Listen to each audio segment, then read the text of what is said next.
Dan mudah-mudahan pembelajaran kali ini adalah mengenai prestasi-prestasi Khulafaur Rasyidin. Ya, dengan doa tadi kamu semua bisa berprestasi seperti khalifah-khalifah ya, warisan Nabi Muhammad SAW menjadi khalifah, dan kamu semua menjadi pemimpin yang sukses, yang berhasil ya, yang bisa membawa umat seperti Khulafaur Rasyidin yang akan kita pelajari. Tapi sebelumnya kita Bapak absen dulu ya, ini kelas 7-3 ya. Yang pertama Aldi, Alia, izin. Izinnya kemana Neng katanya? Garut ya. Lanjut, Flora hadir. Dede Muhammad Saktianti apa? Udah berapa hari? Baru 1 hari ya pokoknya ya. Lanjut, Dike, Katin, yang tadi Katin bilang hadirnya. Terus Indah apa lagi? Terus Iwan, Nanda, terus Muhammad Alek, Muhammad Afrik, Muhammad Jihan, Muhammad Asifah, Raihan, terus yang terakhir ini Ririn. Ya, makasih. Mudah-mudahan semua yang hadir bisa belajar dengan baik. Kita lanjutkan pembelajarannya mengenai, dulu kita telah membahas tentang profil khalifah ya, dari mulai siapa? Khalifah apa? Yang menjadi khalifah itu 1 Abu Bakar, yang kedua Umar bin, 3 Us bin Affan, yang terakhir Ali bin Abi Thalib. Makasih ya. Itu khalifah-khalifah, dan minggu kemarin kita telah mempelajari tentang profilnya, kepribadiannya gitu. Tiap khalifah itu ternyata berbeda. Umar bin itu lebih tegas, jelas, yang disegani, berwibawa. Utsman sangat soleh, sangat sabar, sangat lembut, dan paling ganteng itu Utsman itu ya. Semua perawan kalau melihat Utsman berharap, ya Allah mudah-mudahan aku menjadi istrinya. Ya, kalau melihat Utsman. Kalau orang tua, ya Allah mudah-mudahan itu Utsman menjadi menantu saya. Karena kegantengan dan kesolehan dan kesabarannya ya. Dan Allah pun sangat kagum terhadap Utsman. Ya. Alhamdulillah, yang terakhir adalah Ali bin Abi Thalib. Itu kepribadiannya anak muda yang cerdas, yang pintar, yang cukup sabar juga, Ali bin Abi Thalib. Dan kita lanjutlah, itu hanya sekilas karena mereview aja materi yang sudah ya. Kita lanjut kepada prestasi-prestasi Khulafaur Rasyidin. Perhatikan prestasi-prestasi yang dicapai oleh Khulafaur Rasyidin. Yang pertama Khalifah Abu Bakar Siddiq ya. Khalifah Abu Bakar Siddiq ini yang pertama, kaum muslimin mengalami guncangan dan permasalahan setelah Nabi Muhammad SAW wafat. Yang kedua, nanti udah terakhir ya Bapak terangkannya. Yang kedua, kaum muslimin bermusyawarah mencari sosok pemimpin umat Islam setelah Nabi Muhammad SAW wafat. Yang ketiga, Abu Bakar As-Siddiq terpilih sebagai khalifah mengganti Rasulullah SAW. Yang terakhir,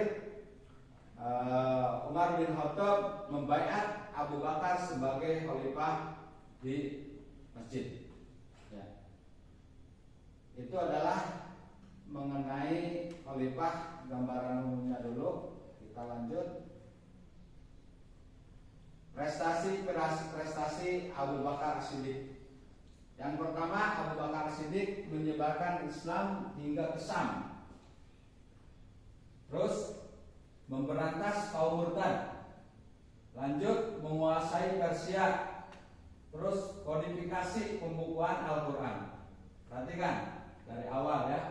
Yang pertama, menyebarkan agama hingga ke Syam, karena waktu itu perjuangan Nabi Muhammad SAW menyebarkan agama Islam ke Syam belum begitu tercapai seluruhnya, sehingga dilanjutkan oleh Abu Bakar As-Siddiq. Ini prestasi Abu Bakar As-Siddiq, sehingga berhasil menyebarkan Islam ke Syam. Pertama ya, singkat aja ya. Yang kedua, memberantas kaum murtad.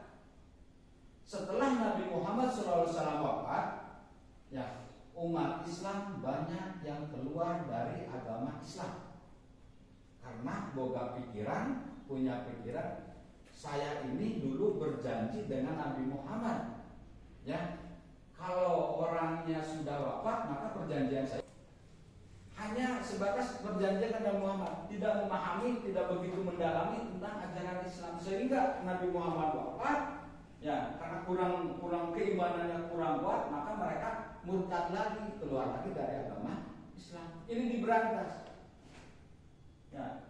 Dan banyak lagi yang lainnya yang membangkang zakat. Setelah Nabi Muhammad itu banyak yang membangkang zakat, tidak mau membayar zakat. Kalau di Indonesia mah namanya pajaknya, pajak. Nah, pajak itu wajib. Kalau semua ini keberhasilan oleh Abu Bakar yang nomor 2 itu adalah yang paling populer nih. Ya, yang paling populer yaitu Nabi Muhammad Abu Bakar itu membunuh mereka yang murtad. Yang kedua, membunuh orang yang membangkang membayar zakat.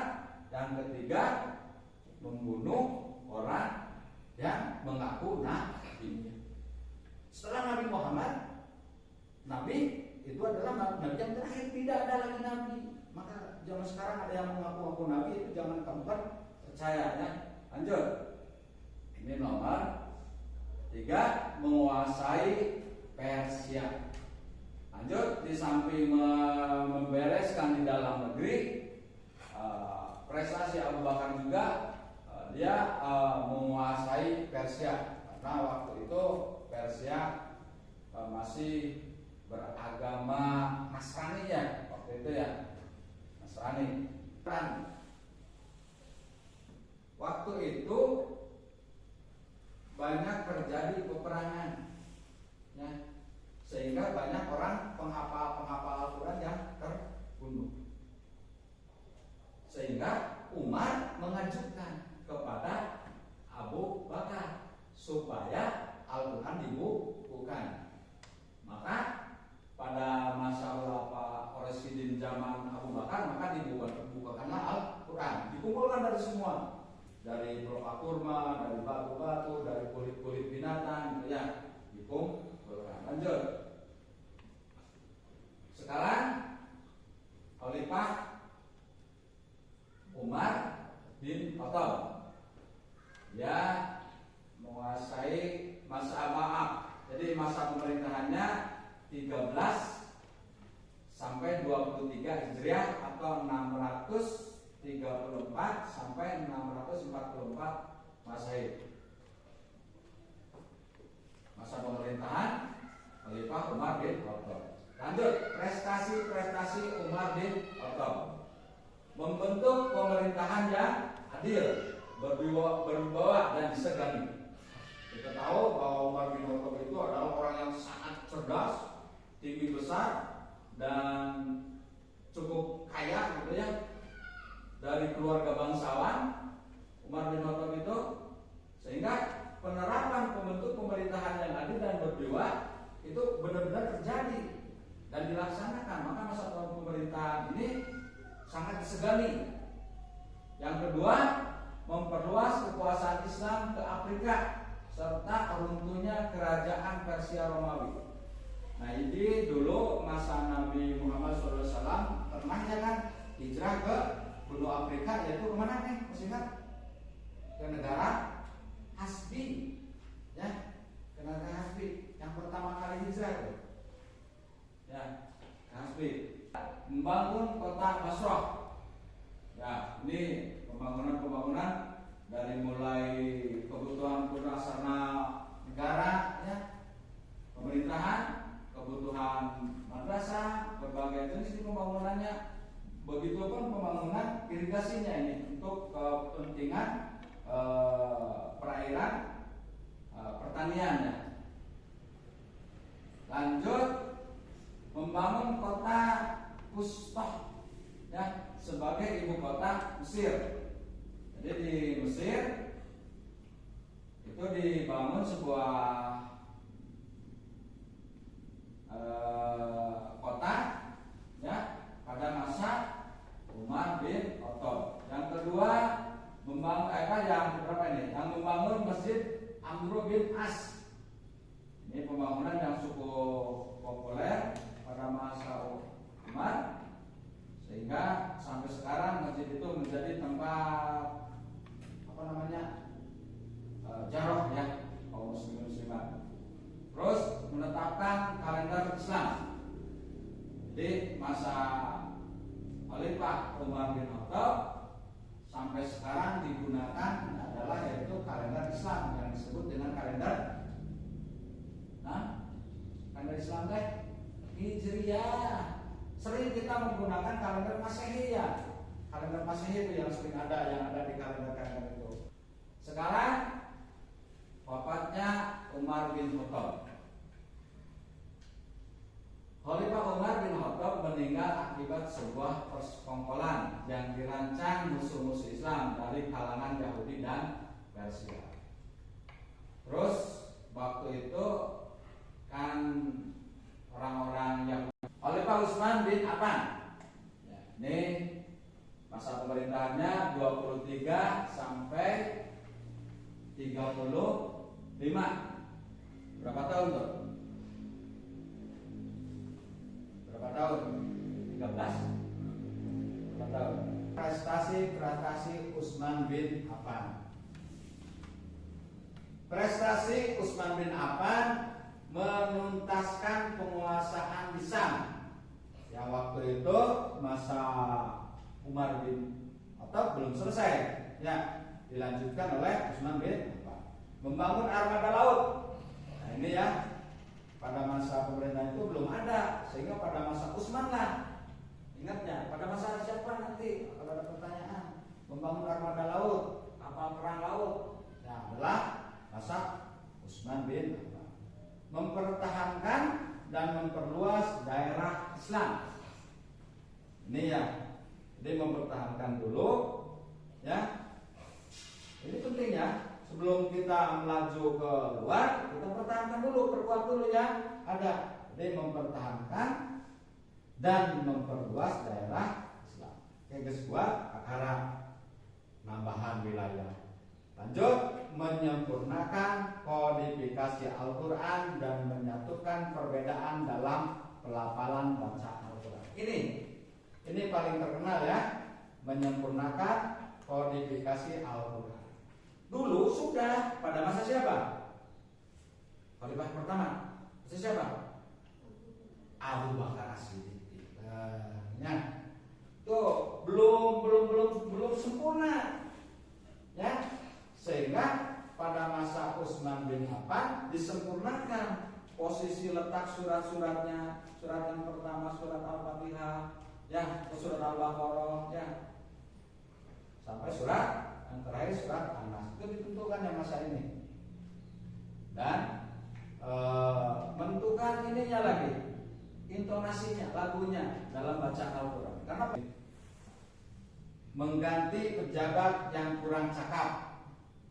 Ya, karena waktu itu Utsman kan diganti saudara-saudara Utsman. Ya, pada masa pemerintahan Utsmannya meninggal, maka pejabat-pejabat yang masih ada, ya, yang kurang cakap diganti masa pemerintahan Ali bin Abi Thalib. Digantikan penuh lebih pintar, penuh lebih mampu. Mudah-mudahan kamu mampu semua untuk menjadi pemimpinnya. Yang kedua, memadamkan pemberontakan di kalangan umat Islam. Karena pada waktu itu setelah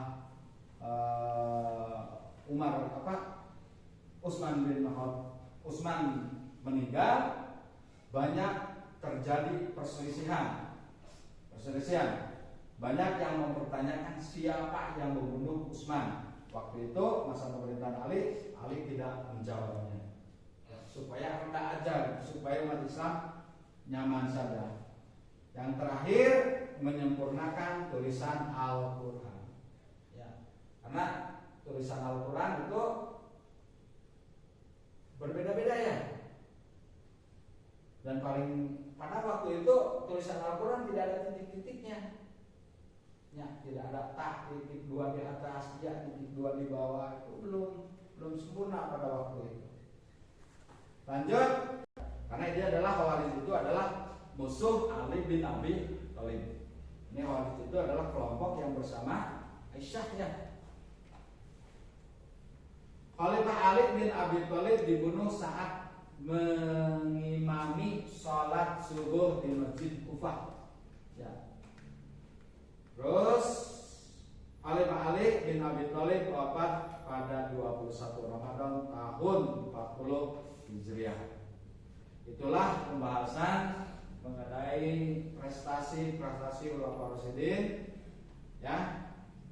Mudah-mudahan kita bisa memahaminya, apa yang kita pelajari, dan jangan lupa ya, kelompok yang sudah Bapak bentuk dulu itu masih tetap dan dipelajari. Satu kelompok mempelajari Abu Bakar, kelompok kedua mempelajari Umar, kelompok ketiga mempelajari Utsman, dan kelompok keempat mempelajari Ali. Masing-masing itu kelompok, dan dari tiap-tiap kelompok itu mempresentasikan di depan, lalu membuat soal tapi dijawab oleh kamu sendiri.